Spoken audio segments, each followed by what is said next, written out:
So first up, I would like to introduce Lauren Thompson. Lauren is a member of the class of 2007. She earned her, sorry, I put my screen down. She is a professor of history at McKendree University.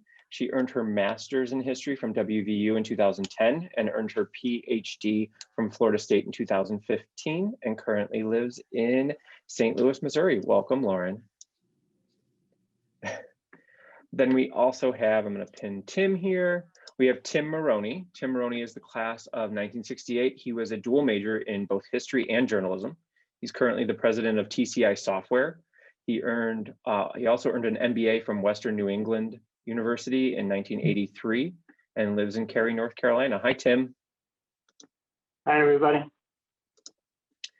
And then we have Jason Williams. Jason Williams is a current student at Marietta. She's class of 2022. She just transferred to Marietta this year from Randolph College, and she's from Warren, Ohio. Hi, Jason. And then we have Dr. Matt Young. He's a McCoy professor of history. He's been at Marietta since the year 2000. He earned his master's and his PhD from Bowling Green, and he had the honor of teaching me when I was at Marietta. Hi, Dr. Young, thanks for being with us. Thank you. Thank you for having me. And then leading the conversation tonight is Kathy Lentner, class of 1997. You're welcome, Kathy. She's a current member of the MCAA Board of Directors, and she's on the Communications Committee. And she is the founder and CEO of, I'm going to butcher it, Tiaki Associates? Maybe? Something? Okay, there we go. Awesome. And she lives in Akron, Ohio-ish? Kathy can correct me on that. Close enough. Okay, awesome. Thank you, everybody. I'm going to go on mute and turn my video off and turn it over to all these people. Thank you. Awesome. Thanks, Mike. We appreciate it. So welcome, everyone, this evening. I am thrilled to get to kind of lead us through the conversation this evening. And really, we'll have time for storytelling from each of our panelists. And then we'll have time at the end for questions. So please just log those in your brain or jot them down. And then we'll have a little bit of time at the end here to hear from you and get some questions answered. So Dr. Young, I'd love to start with you if you don't mind. And tell us a little bit about how the program has evolved over the years. Well, we've made some changes in really actually the last couple of years. We've had 2 new minors approved.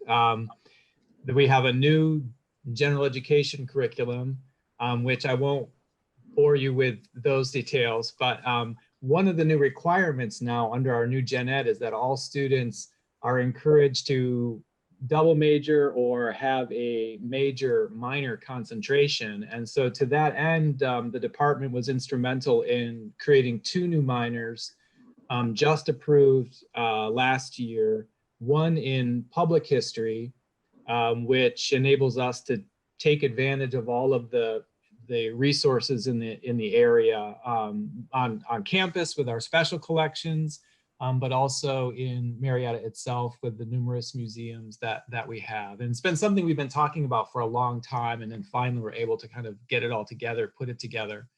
One of our new hires in the department, Brandon Downing, is our early Americanist, but he also has a background in museum studies. And so he was instrumental in putting all that together for us. And then I, 5 years ago now, went ahead and got some more background in something I've been interested in for a long time, which I've been teaching a geography course for the department for really almost as long as I've been at Marietta. But then out of that developed an interest in geographic information systems, GIS, digital mapping. And so from that, I developed some courses, and then that also led to a new minor in GIS, which is sort of not just for the history program, but really as a kind of interdisciplinary minor, especially geared toward, well, I mean, GIS complements so many different fields, but really kind of aiming it at humanities majors to give them a kind of, marketable skill that might enable them to get an internship or, an entry level job. It's a growing field. And so then those 2 new minors have been approved, and we're working on recruiting students in those. I think Jason, correct me if I'm wrong here, is a public history minor, right? So she could speak to that, but we're working on getting the word out and recruiting students, getting them interested in those. Great, thank you. So I just want to continue a little bit more here before we hear from others. But so, what are the most popular courses on campus today in the history department? In the history How is department? the history major? Mm-hmm. Yeah. Well, I mean, frankly, we've seen our numbers decline in terms of majors in the last 10 years or so, 10 or 15 years, which is unfortunately, I think, in keeping with what we see in the country in general. An overall decline in humanities majors. And so that's been something that's been, we've been trying to work to counter that trend. That's part of the reason that we've, working on creating these new minors.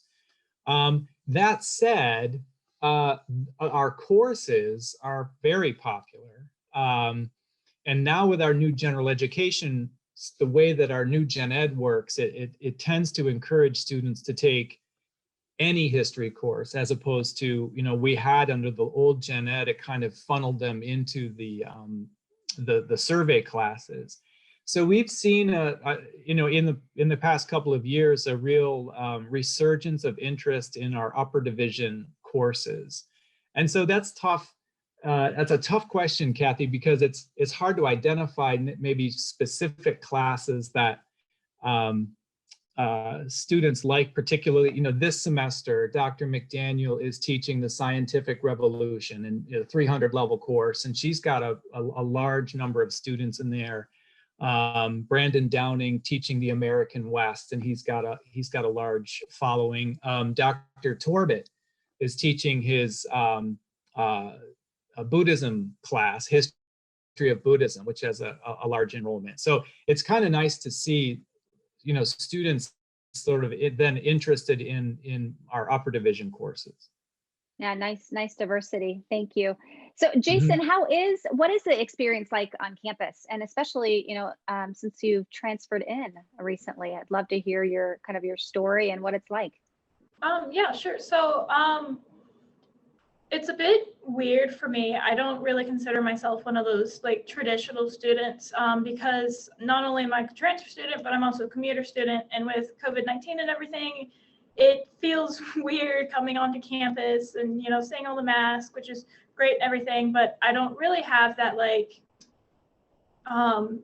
college campus, story when I'm here. But being on campus with our academics really helps me. And it's one of the things that got me to here was being able to be on campus and to be in person with my history classes, big, large or small. Right now, a lot of my history classes are smaller classes, which is nice, but we're also all spread out. So knowing that, even though like our numbers are there, we're all spread out, so it sort of cuts down on class sizes a little bit. But I think it's really helpful being on campus and being able to access our history department's professors and everything. Great, thank you. Lauren, I'd love to hear a little bit about what you're doing and a little more about how MC kind of helped you along your journey. Yeah, absolutely. In fact, I had Dr. Young, Dr. McDaniel, and Dr. James O'Donnell as my 3 faculty members when I was at Marietta. And I originally came in as a history education major because I wanted to teach history. And because I thought that was kind of the only thing you could do, which is very incorrect, and hopefully we'll get to that later, I started taking classes and I realized like I want to do what they do. And so I took a very traditional path to get to where I am today as an academic historian and pursued both my master's degree and my PhD because I just loved the relationship that I had with my faculty at Marietta, specifically the history department. And I wanted to do that for a living. And I wanted to create those close relationships and mentor students and teach what I love and have conversations about history, regardless of whether my students go into public history, academic history, or do something completely different.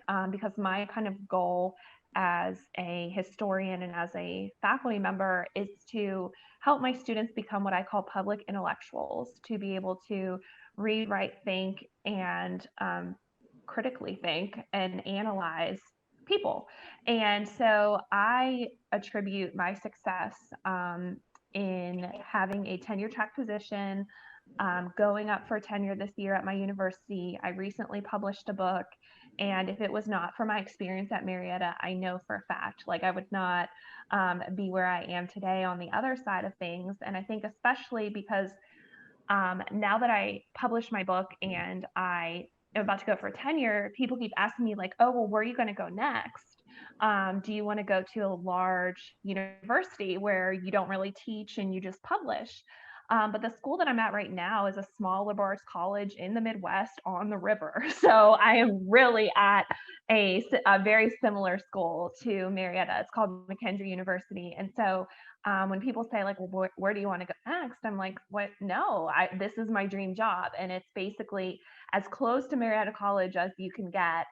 So I see the connection. It obviously took a decade and a lot of work to get to where I am. But I attribute my relationships with Matt, Katie, and Jim to where I'm at now. And Lauren, are you seeing some of the same trends on your campus that Matt talked about at the upfront? Absolutely. So Matt will probably, maybe gasp at this, but in 2007, our capstone class for history was 16.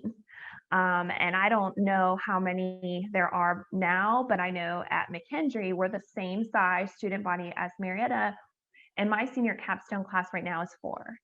So we do see a lot of students, and it's sad because a lot of my students who I have take 3, 4, 5 of my classes, and they get minors in history.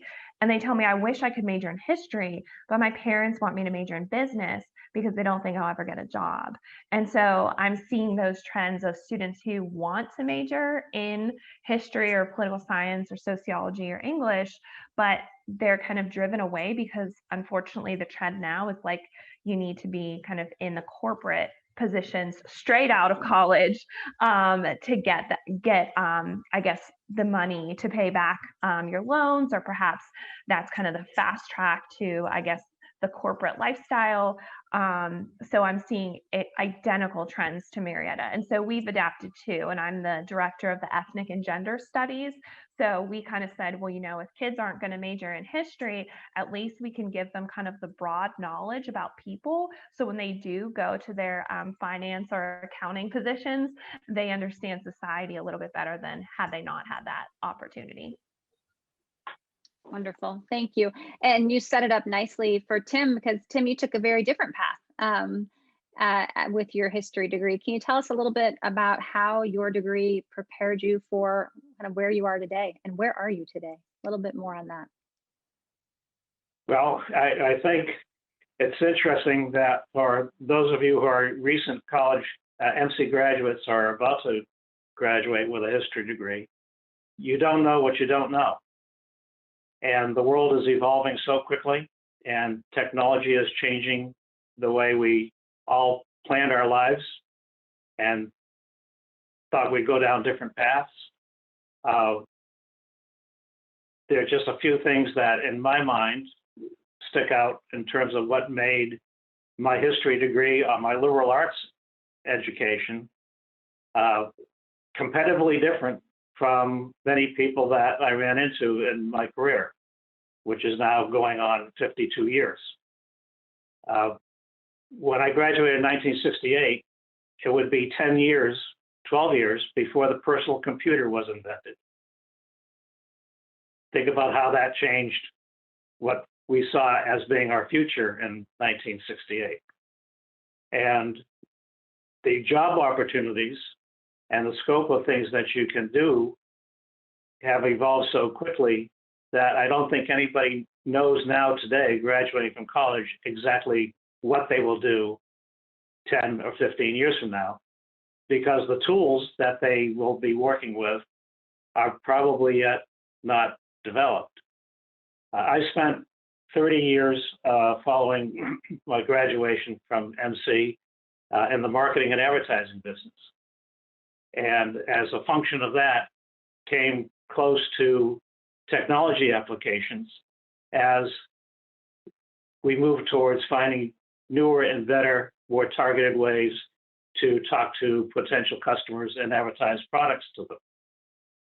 Ultimately, following the opportunity to work with the Abbott Laboratories people on the launch of Humira in 2003 to 2006, I created a software program for the healthcare industry that solved an advancing problem created by the Affordable Care Act. So I would never have guessed this back in 1968. Now, how do you make those transitions, and what was the big benefit to me from my education at MC?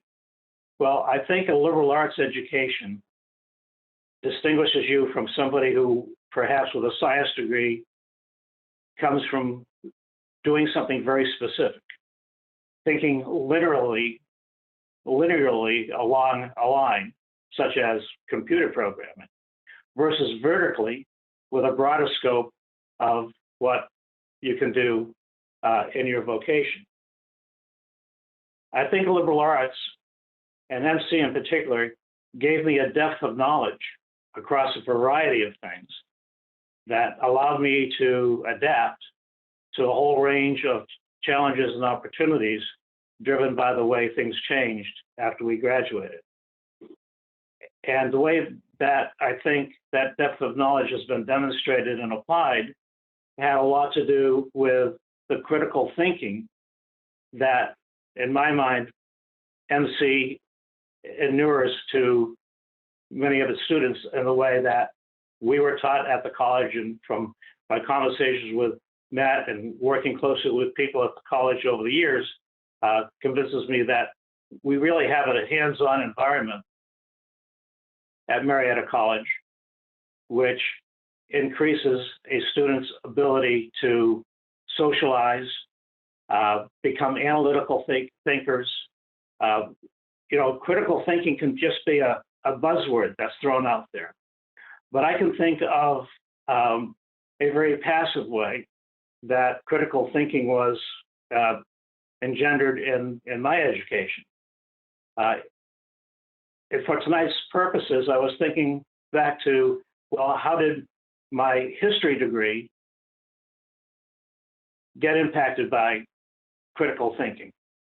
Well, take a final exam question that was posed to us in a modern Russian history course in my senior year at MC.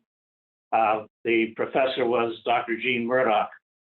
And one of the final exam questions was, describe how Grigory Rasputin was murdered, number one. Number two, what was the impact of his murder on the Russian Revolution?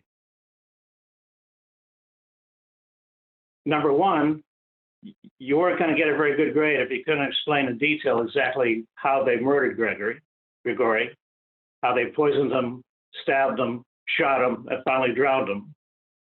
But then again, given the social circumstances in Russia at the time, what was the impact that in Russia? So there was an analytical side of the final exam question, as well as historical, factual side of the question. And I think that's how you get to the critical thinking that liberal arts students get out of the education that they have.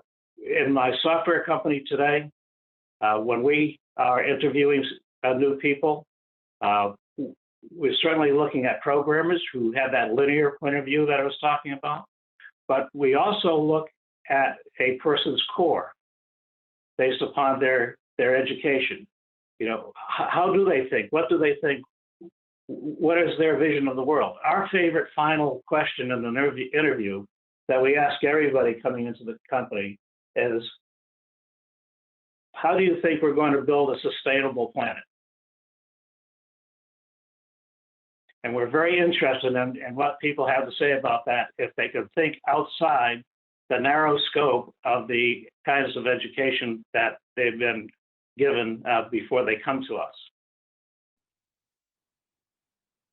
Tim, thank you. That's tremendous. That perspective, the journey, and you sparked something for me. And Matt, I'd be curious, with the backdrop and some of the stories that have been told, how is the department changing, or what has had to change because of COVID, and what is the future outlook? Right, that's a good question. Well, first I'll say, Tim, I'm just so impressed that you even remember any question from a final exam. And that was a good story, though. And I'm so glad to hear this too, because it's great to sort of, these are the things that we tell our students, and it's nice to be able to sort of point to someone, and this is true. This really does work the way that Lauren and I, are trying to communicate this to our students. As far as COVID is concerned, I know it's kind of fun to see Jason here tonight, because I actually see what her face looks like, because up to this time I've only seen her with a mask on. I will say I've been very impressed by the college as a whole, its response to COVID. We worked through the fall successfully, face to face. The vast majority of our courses were in person, in class. And then what we've done in the spring is rearrange some of our classroom spaces so that now all the students are at least 6 feet apart, so that one of the issues we ran into last semester, where a student tested positive and then we had to quarantine everyone that person had come in contact with in class, and that created a lot of problems. So now that has been addressed, and I know that sort of anecdotally, since we're here in Southeast Ohio, quite a few of my kids' friends go to Ohio University down the road there, and they're now still completely remote. And some of the students have decided just to sort of, go elsewhere, or just stop taking classes. And I think that the fact that we've been able to continue in the classroom face to face really does speak to sort of what the really an institutional value. And so then I'm very proud of what we've been able to do there. We also have had no cases in last semester. We have had no cases of transmission of COVID in class. And so to me, that demonstrates that what we're doing is really working. As far as moving forward, I think that's going to be very interesting. I'm working under the assumption that things are going to be back to normal in the fall. I'm right. Knock on wood, right? I'm hopeful we'll be getting vaccines over the summer. But then,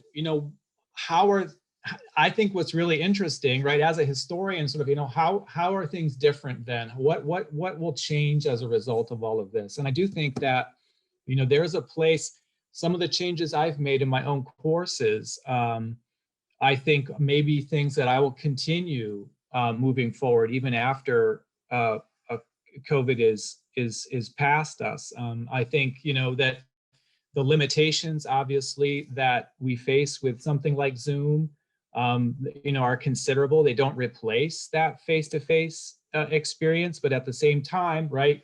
Here we are. It enables us to be able to communicate in this fashion, and I think there's something, there's something valuable in that I don't think we're just going to give up once things go back to normal. Great, thank you. Lauren, you mentioned earlier kind of looking at maybe where the program should be focusing or could be focusing in the future, or where you'd like to see the conversation move. What are your thoughts there? Yeah, you mean a history program in general, or at Marietta? Yes, and. Okay, perfect. Yeah, this is what is, I'm just going to be brutally honest. In my department where I'm at, we're a department of two. We had a world historian who did the entire world and he retired, and we haven't had the funding to replace that. So the courses are still taught, but they're taught by part-time people who are wonderful teachers, but it's hard to get sustainability and kind of get in a nice flow of the course rotation. And so unfortunately, there are, because of COVID and because of cuts to higher education, and also there is going to be coming up in a few years, kind of a dip in the number of 18-year-olds. So it's kind of the opposite of the baby boom. And because of that, we're seeing a lot of cuts at universities, especially small schools. And where we do see the cuts are in the social sciences, the arts, and the humanities. And so with a department of two, it's hard to, I guess, I teach 6 classes every semester. And so sometimes you kind of make do with what you have and look at your specialties. And I worked in the Park Service. My colleague is a trained public historian. And so like Marietta, or, at Marietta, I think the public history route is so important. And so I think that is definitely a way to help students who are caught between I don't want to go to grad school, but I also don't know what I can do with my history degree because I really want to stay in history, is learning things like cultural resource management, interpretation, and kind of that planning and kind of what goes into a historic site. So I think that is the number one.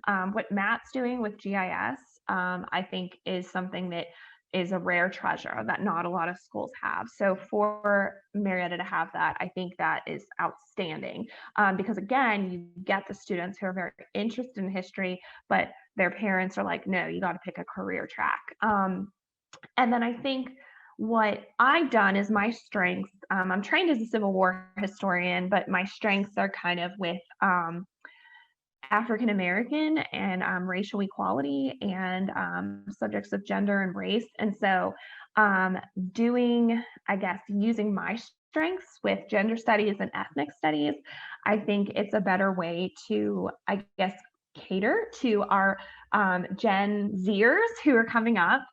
And they're very open-minded, they're very empathetic, and they want to learn about people. I think all of us on this call can say that we remember the courses at Marietta being U.S. until the end of the Civil War, and then the end of the Civil War to present. And as we talked about on the pre-conversation, the present keeps getting further along, right? But my students really don't like that as much. They kind of like the subjects. They like the classes that, for lack of a better term, are sexy topics, right? Like one of the courses I'm trying to pitch is race and sports, right? Or things that really kind of are used to get close to the local history.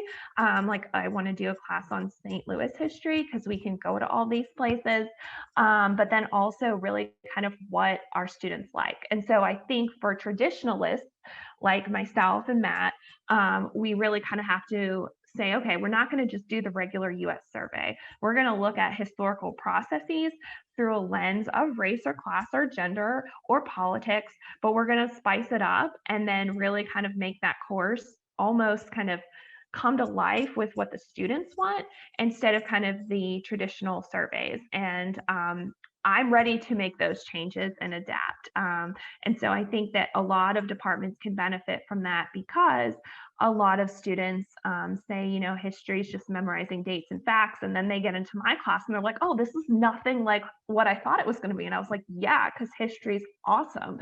And so I think that both at Marietta and my school and across the nation, we're going to see more trends like that.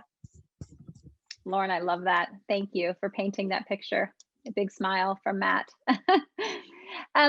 Jason, I would love to hear from you as far as what your future plans are and how the professors at Marietta are supporting you as you near or head towards graduation. Yeah, sure. So I sort of have like a plan of what I want to do, but I think like Tim said, you never know what the future is going to hold. So like I'm trying to keep an open mind to my plans, but also knowing that I really like what I'm doing right now. And so like with Marietta, Marietta actually, when they started their public history program, sort of that's what drew me in to come to Marietta a lot more than everything else going on in my life. So having that public history program and wanting to, I sort of relate with Lauren and the Gen Z wanting to expand more onto other topics of history. Like that's sort of what I want to do. And I see myself possibly going into graduate school.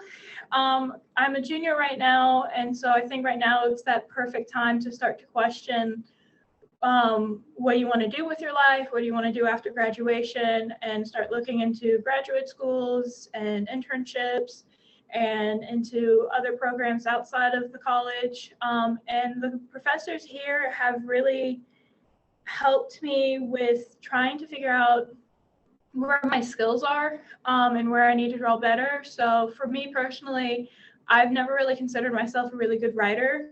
But I had Dr. Downing last semester, and it was the public history Civil War class, and it was just me and him. I was the guinea pig of the class. And he told me, you need to work on your writing skills. And if you work on your writing skills, you can get anything out of anyone. And especially with knowing that the history department and the public history field that I want to go into works a lot with grants. That's something that I need to work on. And also right now with the general education department, one of the classes that we have to take is like a junior core class, which right now I'm taking that with Dr. Young. And it's really interesting talking to my other friends who are also history majors who went to other schools and telling them about the class, and it's titled Professional Historian, and telling them all the things that we're doing in this class, even though we're only 2 weeks in, and saying this is really good. Like I really value this class because I'm actually learning how to be a historian and not just learning history. So I really think the department's really good on keeping up with that. Wonderful. Thanks, Jason. So before we open it up for questions from everyone, I'd love Tim and Lauren for you to just give a little advice. So what advice would you give to students or even alums as they are looking at entering the workforce or thriving in the workforce? Tim, I think Lauren is pointing at you. Thanks, Lauren. Well, it happens that there are two people here with us tonight who I think are good references to answer that question.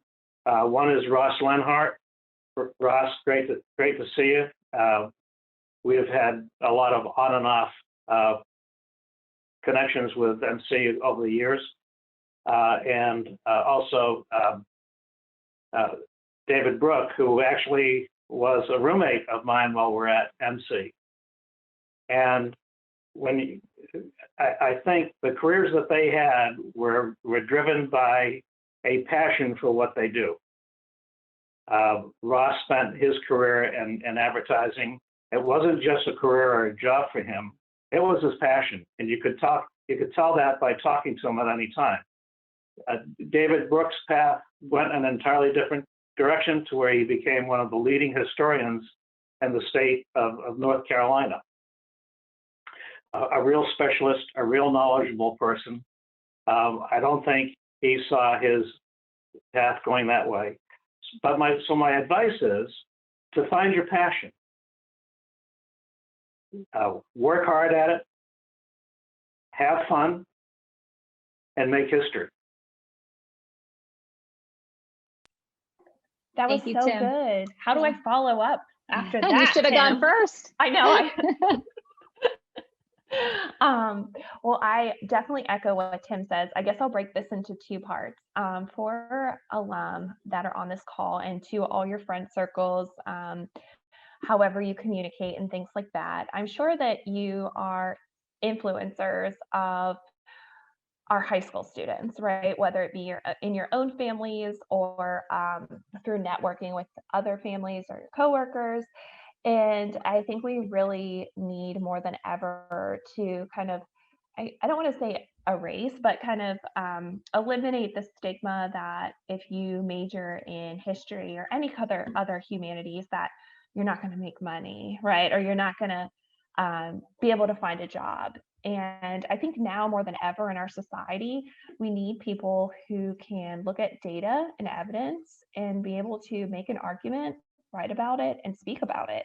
And although those seem like just simple skills, they're very difficult. As Jason just said, writing was not my strong suit either. Dr. McDaniel would tear apart my papers, and I was so nervous if I was good enough to, even carry on at the graduate level. And so, yes, at all colleges you write, and yes, in all colleges you think, but the skills that we have as history majors are really can be applied to any career.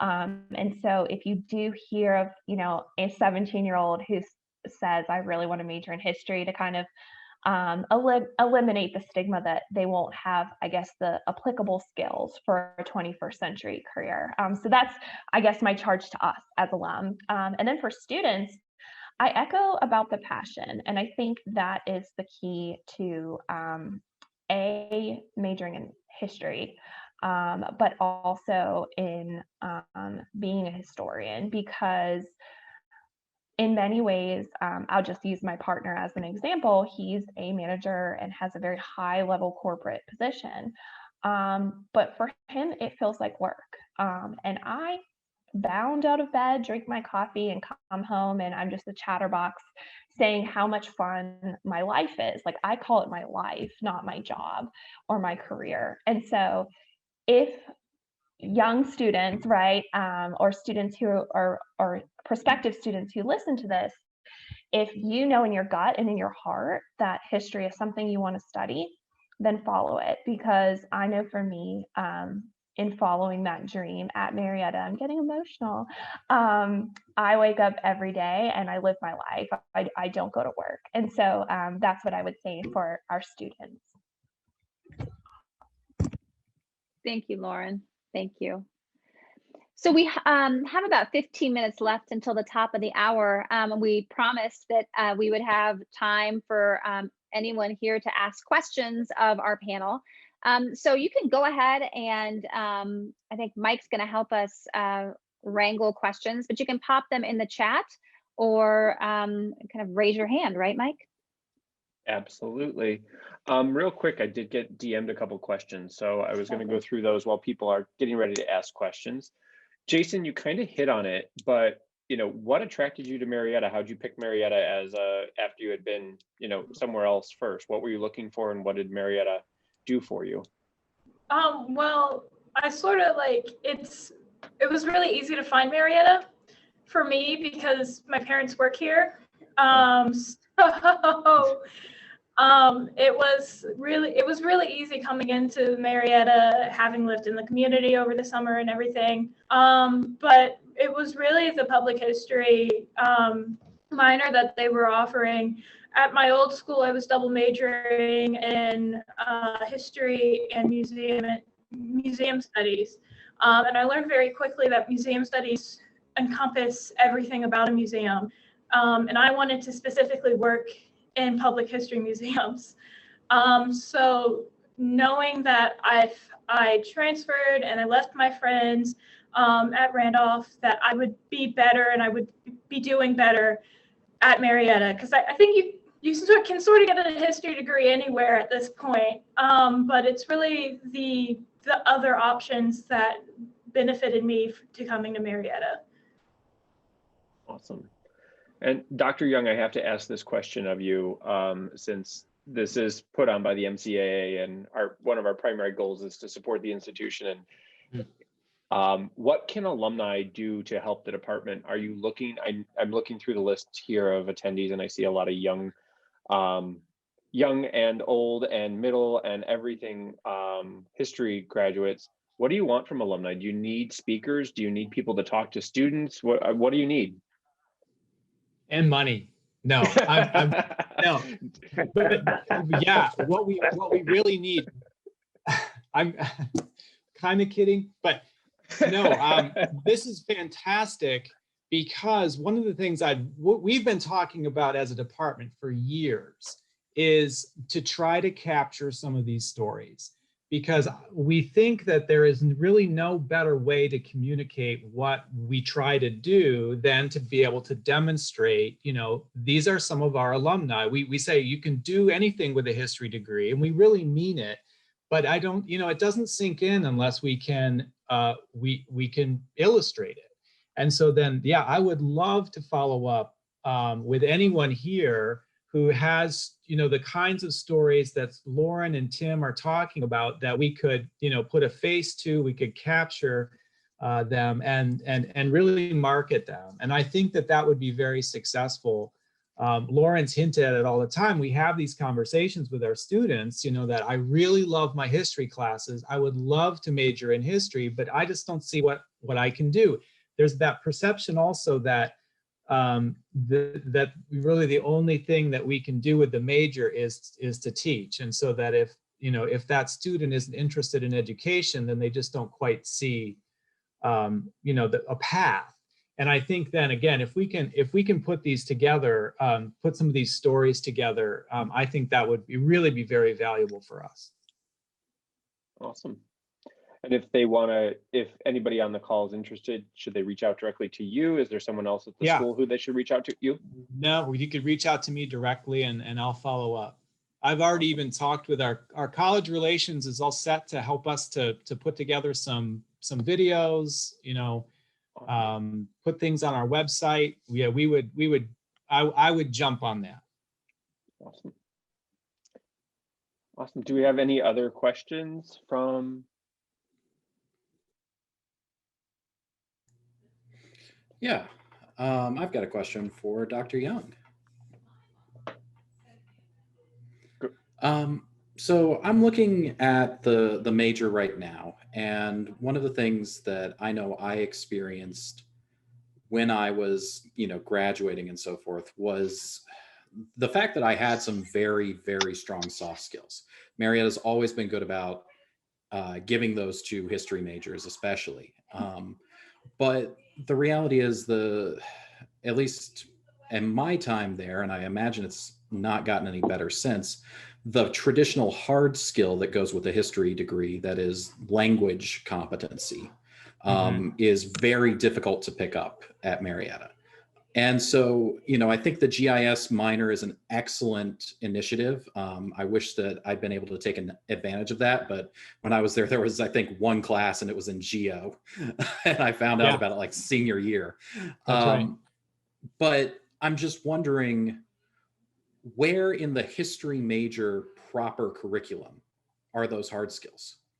Because if you don't know how to use Excel and you don't know how to, do some very basic software work today and show that you can do that, right? To have that experience and to have a portfolio, then all the soft skills in the world won't get you the interview without the business major or the engineering major or whatever. Right. So I'm just wondering where in the curriculum those hard skills are going to come from and how they'll be advertised to prospective employers.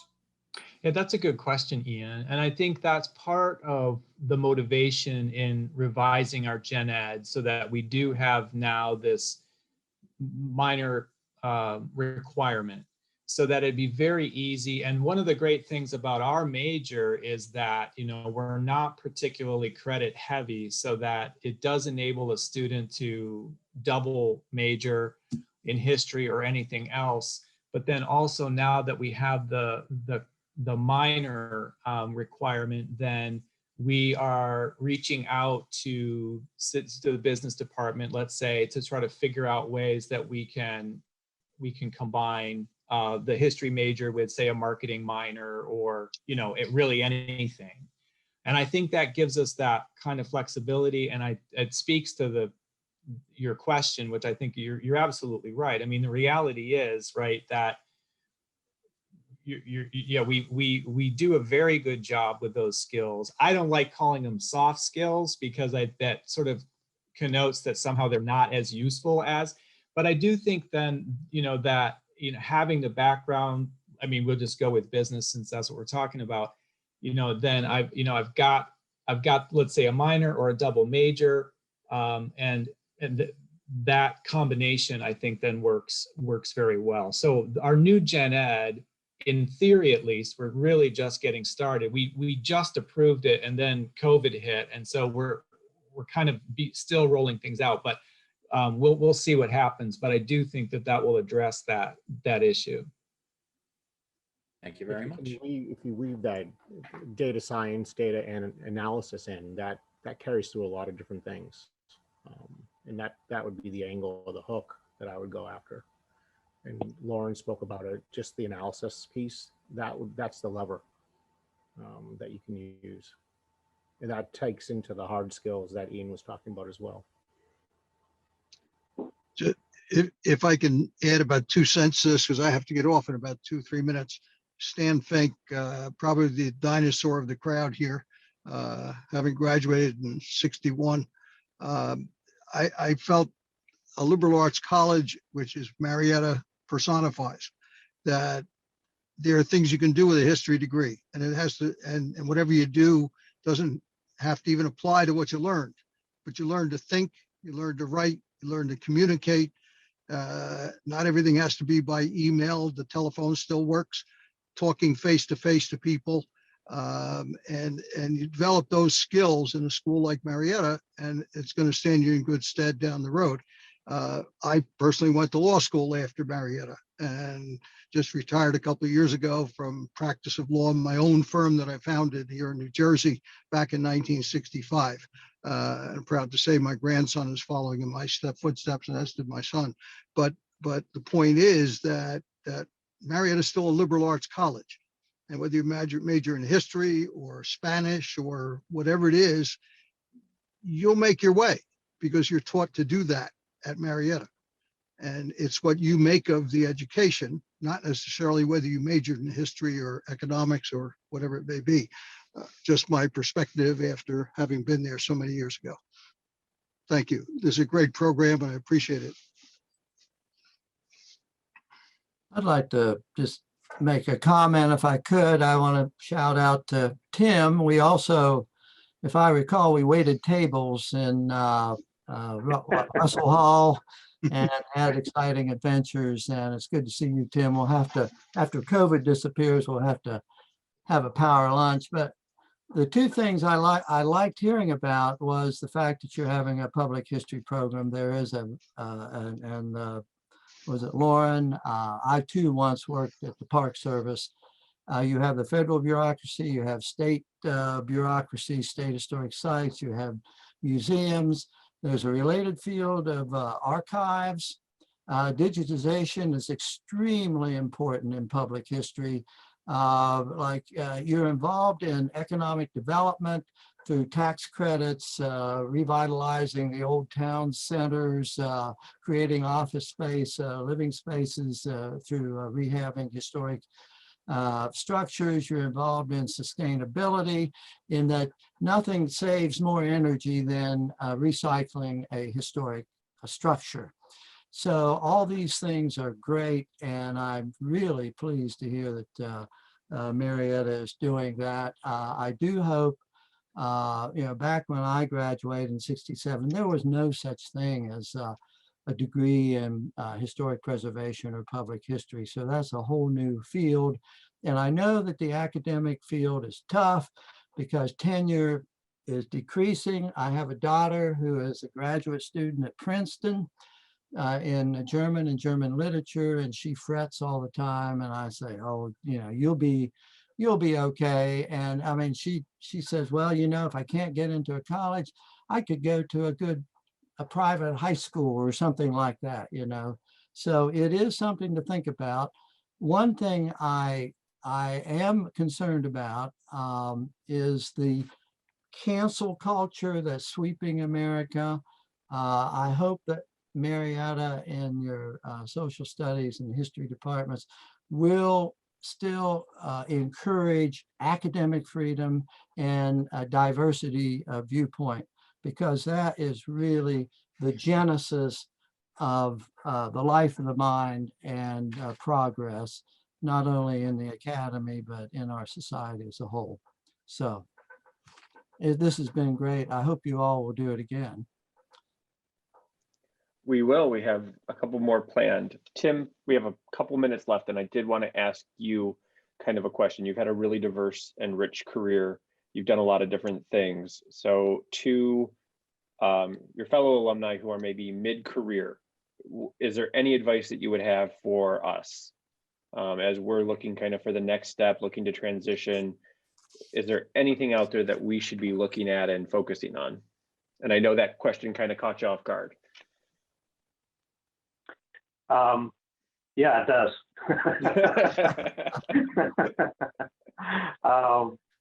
Well, you know, career changes are fraught with a lot of fear and trepidation. But if you're at a point in your life where you feel you're not taking best advantage of either your passion or your education, I would encourage you to go ahead and try to find a new place. I've changed career direction 3 times, and I mean real direction. Never anticipated starting a software company at the age of 65, but there was a need there, and it was something that I really wanted to do. So I left my advertising career to go off and do that. Awesome. Well, I want to thank everybody here on behalf of the entire MCAA Board of Directors for taking the time tonight to sit in. I especially want to thank Dr. Young and Dr. Thompson and Jason and Tim and Kathy for doing a great job moderating. We really appreciate it. Like I said, we do have more of these planned. We are going to go every other month. Our next one is going to be communications focused in April, and then the one following that is going to be life sciences focused in June. We're hoping that we can find a fun and exciting Marietta College alumni who is involved in some way in the battle against COVID. So if you know anybody, you all got my email address with the registration. So let me know if you know someone who's working there, because we thought that would be a fun way to kind of bring home, hopefully, the end of COVID, God willing, right? So thank you, everybody. Thank you for joining us. And I hope everybody has a great night. Cheers, Thank everyone. you. Bye. Thank you, Michael. Thank you, everybody. Great to see y'all. Take care. Good to see you all. Thank you.